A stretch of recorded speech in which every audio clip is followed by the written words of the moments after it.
Hello friends, welcome all of you in my YouTube channel। आज आप लोग को स्वागत है नया एपिसोड का।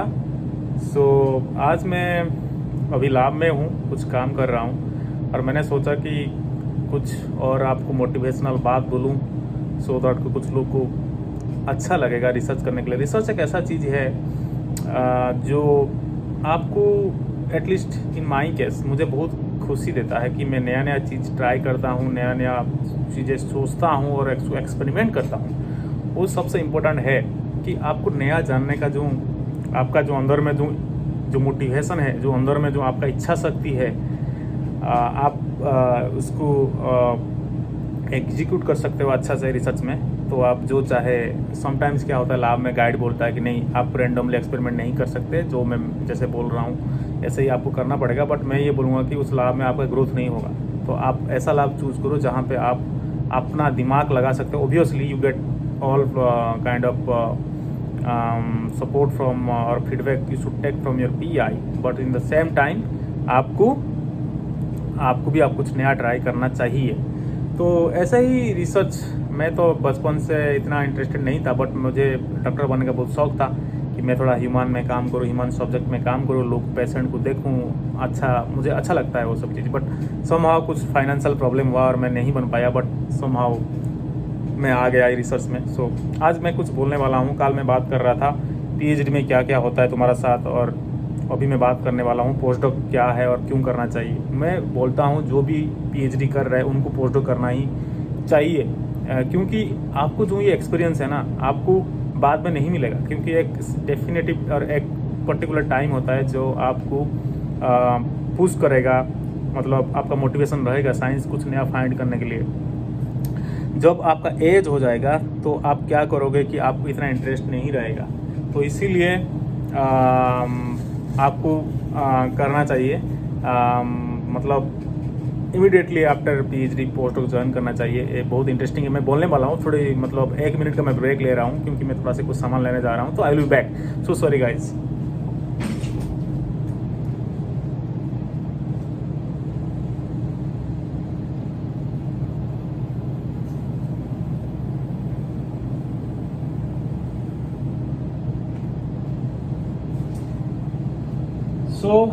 I am back. एक्चुअली मैंने गया था एक प्लेट लेने के लिए, कुछ एक्सपेरिमेंट कर रहा हूँ और बात भी करूँगा आप लोग के साथ। तो ऐसा है, मैं मतलब ये बोलने के लिए कोशिश कर रहा हूँ आप लोग को कि आप PhD के बाद आप इमीडिएटली आपको पोस्टडॉक करना चाहिए। क्योंकि उसका रीज़न इसीलिए मैं बता रहा हूँ, जितना जल्दी आप पोस्टडॉक करोगे उतना जल्दी अगर आप जॉब कर लिए तो आपका ग्रोथ नहीं होगा। पोस्टडॉक आजकल हर जगह जहाँ पे आप देखोगे, most of the places they are asking for the experience, do you have any research experience kind of thing. So आपको अगर पोस्टडॉक कर लोगे तो आप वो एलिजिबल हो जाओगे बहुत सारा जॉब्स में। बहुत सारा साइंटिस्ट जॉब निकलता है, research scientist job, any kind of job. तो पोस्टडॉक प्रेफरेंस मिलता है। तो इसलिए मैं बोल रहा हूँ कि don't waste time, go immediately after PhD go for postdoc. और आपको अगर जॉब मिल रहा है, कोई जॉब डायरेक्टली जॉब मिल रहा है तो ठीक है, आप जो ज्वाइन कर लो। अगर आप कुछ ट्राई कर रहे हो कि नहीं मैं अभी प्रिपरेशन करूँगा बैठ के मैं जॉब के लिए, तो मैं ये बोलूँगा जो लोग PhD कर चुके हैं उनको ऐसा स्टेप लेना नहीं चाहिए। उनको डायरेक्टली पोस्टडॉक करना चाहिए सो दैट आप वो टाइम बचा सकते हो।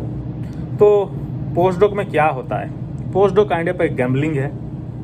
PhD में आपका ट्रेनिंग होता है, पोस्टडॉक में भी ट्रेनिंग होता है। बट पोस्टडॉक में क्या होता है कि मोस्टली लोग यहाँ पे पैसा एंड पब्लिकेशन के लिए आते हैं। तो पैसा अच्छा मिलता है पर पब्लिकेशन भी चाहिए, क्योंकि आप फ्यूचर में अगर आप कुछ मतलब कुछ जॉब करना चाहते हो, लाइक फैकल्टी पोजीशन आप लेना चाहते हो, तो आपको अच्छा पब्लिकेशन चाहिए। So postdoc is a crucial stage in your career where you will be actually requiring paper as well as money for financial support. तो पोस्टडॉक इसीलिए जल्दी ज्वाइन करो, don't delay and don't kind of try anything like job and all. Take at least 3 year of postdoctoral experience। तो मेरा बात में मैं कुछ बोलना चाहता हूँ कि मैंने जो पोस्ट डॉक ज्वाइन किया तो मैं इमीडिएटली पीएचडी मैंने ख़त्म किया और विदिन 15 दिन में मैंने पोस्ट डॉक ज्वाइन किया। तो पोस्ट डॉक में क्या होता है कि आप जो आते हो पोस्ट डॉक में तो गाइड को पता लगता है कि ये तो ऑलरेडी पीएचडी कर चुका है, ये बहुत एक्सपीरियंस होगा। थोड़ा गाइड का आप लोग का ऊपर बहुत एक्सपेक्टेशन जो है ना वो हाई हो जाता है, मतलब हाई एक्सपेक्टेशन। तो एक्सपेक्टेशन हाई होने में क्या होता है कि आपको प्रोडक्टिविटी भी उस हिसाब से करना चाहिए। तो इसीलिए क्या होता है कि क्योंकि वो पैसा अच्छा दे रहा है तुम्हें ना, तो पैसा दे के आपको रखा है तो आपके लिए आपसे वो लेगा, फ्रूट्स लेगा, आपको चाहिए उसको डेटा चाहिए। तो इसीलिए जो कुछ भी आप पोस्ट डॉक में कर रहे हो सोच समझ के एक्सपेरिमेंट करना चाहिए। और मैं तो ये बोल रहा हूँ पोस्ट डॉक में आपको पेपर वाइज काम करना चाहिए, क्योंकि आपको पब्लिकेशन ही इम्पोर्टेंट है। तो आपको ऐसे काम करना चाहिए, आपको फिगर वाइज, लाइक आप एक प्रोजेक्ट में काम कर रहे हो, डिज़ाइन किए हो उसमें, क्योंकि पीएचडी के बाद आपका थोड़ा काफ़ी एक्सपीरियंस हो जाता है। आप क्या करते हो, आप अच्छा से डिज़ाइन कर सकते हो एक्सपेरिमेंट, कि ये एक्सपेरिमेंट मैं करूँगा, फिगर 1 ये होगा, फिगर 2, फिगर 3। तो फिगर वाइज आपको करना चाहिए। एंड फिगर वाइज आपको प्रोसीड करना चाहिए। ये सबसे इम्पोर्टेंट है पोस्ट डॉक में। यहाँ पे कोई ट्रेनिंग नया कुछ होने वाला है ही नहीं, दो some new thing you will also learn. But मैं ये बोल रहा हूँ कि आप जितना जल्दी आप सेटल हो जाओगे आफ्टर ज्वाइनिंग पोस्ट डॉक, तो आप इमीडिएटली गाइड से डिस्कस करो और जल्दी एक्सपेरिमेंट स्टार्ट करो। जो कुछ भी एक्सपेरिमेंट कर रहे हो, again the same thing I will say I say to everyone, like do with proper control के साथ आप करो, सो दैट कि आपको फिगर 1 फिगर 2 ऐसे कंप्लीट हो जाएगा। तो पोस्ट डॉक में मोस्टली लोग पब्लिकेशन मनी, मैंने जैसे बताया कि के लिए आते हैं।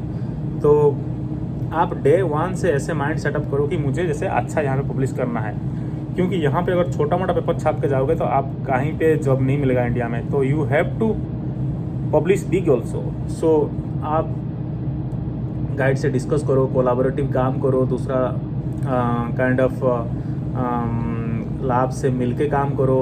अगर गाइड का कोलाबोरेशन नहीं है तो आप खुद गाइड से कन्विंस करो कोलाबोरेशन क्यों इम्पोर्टेंट है, और उसी हिसाब से आपको प्रोसीड करना चाहिए। तो मेरे बारे में थोड़ा बताऊंगा। मैं 2018 में ज्वाइन किया मई में। तो मैंने पहला दिन से स्टार्ट किया कि मैं फील्ड चेंज नहीं करूंगा। मैंने जिस फील्ड में पीएचडी में किया था और उसी फील्ड में मैंने कंटिन्यू किया, थोड़ा सा आगे एडवांस किया है। मैं होम्योस्टेसिस फील्ड में काम करता हूँ। बट मैंने ये सोचा था कि अगर मैं फील्ड चेंज करूँगा तो क्या होगा कि मुझे टाइम लग जाएगा पब्लिकेशन आने में, और ऑलरेडी मेरा एज हो चुका है क्योंकि मैं 2 मास्टर डिग्री कर चुका हूँ। तो मैं 3 साल एक्स्ट्रा लॉस किया है दूसरा मास्टर डिग्री करके। That is different story. मैं वो दूसरा एपिसोड में आपको बताने वाला हूँ क्योंकि मैं क्यों दोबारा मास्टर डिग्री किया। तो मैंने ये सोचा कि डे 1 में कि कितना जल्दी मैं सेटल हूँ और जल्दी मैं काम स्टार्ट करूँ। तो उसी हिसाब से मैंने पहले स्क्रीनिंग स्टार्ट किया, और स्क्रीनिंग जो मुझे दिया गया वो इलेक्ट्रोफिजियोलॉजी बेस्ड स्क्रीन है, जिसमें मतलब मुझे कोई एक्सपीरियंस नहीं था उस टेक्निक में। तो मैंने उसको काफ़ी प्रैक्टिस किया और मैंने उसको काफ़ी टाइम लगा सीखने के लिए, 1 महीना लग गया। तो उसके बाद मैंने उसको मास्टर कर लिया वो टेक्निक को। तो उसके बाद मैंने क्या किया कि उसको स्क्रीनिंग किया। मुझे 300-400 जीन्स मिला था स्क्रीन करने के लिए। तो मैंने स्क्रीन किया और मुझे उसमें 1 साल लगा टोटली वो स्क्रीन को सक्सेस होने के लिए। 1 साल लगा और मुझे कुछ हिट्स मिला, उसी हिट्स में मैंने काम किया। तो ऐसा है कि मेरा टारगेट ये था कि यहाँ से 2 अच्छा पेपर निकल के जाऊँगा, और अच्छा पेपर 2 मिलेगा मुझे, जो इंडिया का हिसाब से इंडिया पे उसका बहुत इम्पोर्टेंट होगा मुझे फैकल्टी पोजीशन इंडिया में लेने के लिए उस पेपर में। तो मैंने उसी हिसाब से उसी डायरेक्शन में मैंने काम स्टार्ट किया। तो अभी फ़िलहाल मैं 3.5 साल ख़त्म कर चुका हूँ। तो मुझे मिल जाएगा अगली 1 साल में मेरा 3-4 पेपर आ जाएगा, प्लस 3-4 पेपर को ऑथर आ जाएगा। तो आई होप कि मेरा मतलब मुझे जो चाहिए जॉब इंडिया में मुझे मिल जाएगा। तो मैं ये बोलने के लिए कोशिश करता हूँ, मतलब बोलने के लिए मैं आपको ये लोग को बता रहा हूँ कि आप जो भी आप पोस्टों के लिए आ रहे हो, ज़्यादा मतलब टाइम वेस्ट मत करो, इधर उधर घूमो। मैं मना कर रहा हूँ कि घूमो मत, मैं बोल रहा हूँ कि आप काम में भी फोकस रहो, क्योंकि ये बहुत इम्पोर्टेंट है और आपका करियर में ग्रोथ होने के लिए बहुत इम्पोर्टेंट टाइम है। तो दोस्तों जो कुछ भी आप एक साथ एक प्रोजेक्ट मत करो पोस्टडॉक में, क्योंकि पोस्टडॉक में आपका already experience, lot of experience है।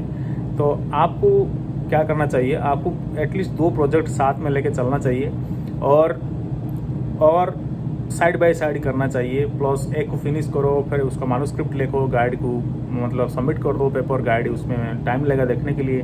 तो आप एटलीस्ट 2 प्रोजेक्ट, तो एटलीस्ट आप 5 साल में 4 प्रोजेक्ट खत्म कर सकते हो, 4 फास्ट ऑफ पेपर ला सकते हो, अगर आपने फील्ड चेंज नहीं किया तो। वो पॉसिबल है। अगर फील्ड चेंज किया, फिर अगर फील्ड चेंज किया तो थोड़ा सा दिक्कत होगा 4 पेपर लाने में 5 साल में।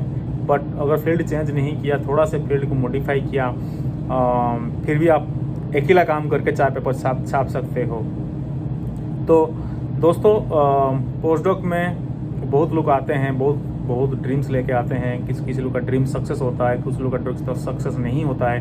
कभी कभी क्या होता है कि गाइड लोग जो हैं, गाइड पेपर को डिले करते हैं, छापते नहीं है। मैं नहीं ये बोल रहा हूँ कि स्टूडेंट काम नहीं किया, कभी कभी क्या होता है कि गाइड पेपर को होल्ड करके रखता है, छापता नहीं है। तो वो होता है वो सब चीज़। बट बहुत सारा लोग फंस भी जाते हैं। हाँ, हमने दूसरा कंट्री आया, थोड़ा सा एक्साइट होते हैं, घूमने जाते हैं, दोस्त बोलते हैं, दारू पीते हैं। तो वो सब चीज़ से दूर रहो, बट फोकस करो आपका काम से, क्योंकि पोस्टडॉक एक ऐसा चीज़ है जो आपको लाइफ में नेक्स्ट स्टेज में लेके जाएगा। तो टाइम अच्छा से आप यूटिलाइज करो टाइम को, और आपका जो गोल है उसको ज़रूर आप क्रॉस करोगे। तो मैं बस ये बोलना चाहता हूँ, stay positive and get motivated yourself, because यहाँ पे आपको मोटिवेशन देने के लिए कोई है ही नहीं। So that's all about today's episode. So next episode में मैं आपको नया एक स्टोरी बताने वाला हूँ। So let's hope everything is well with you. So stay confident and definitely you are going to do good. Thank you all.